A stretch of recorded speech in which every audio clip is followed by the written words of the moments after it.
సీతమ్మ గారని మహాతల్లి వచ్చిన వాళ్ళందరికీ ఆవిడే వండి అన్నం పెట్టేది.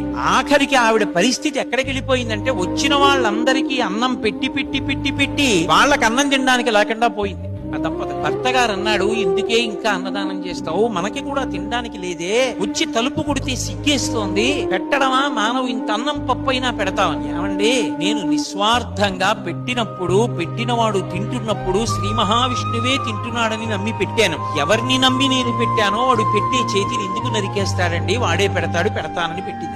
ఇన్నాళ్ల నుంచి దున్నుతున్న పొలానికే వెళ్లి సీతమ్మ గారి భర్త ఒక రోజు సాయంకాలం గొప్పు తవ్వుతున్నారు. గుణపానికి ఏదో తగిలి కంగుమంది. ఆయన మట్టి తీసి చూశారు, ఓ పెద్ద బిందె కనపడింది. ఆ బిందె మూత తీస్తే దాని నిండా బంగారు నాణేలు. తీసుకొచ్చి ఇంట్లో బంగారు నాణేలు పోసి మళ్లీ ప్రతిరోజు కొన్ని వందల మందికి అన్నదానం చేశారు.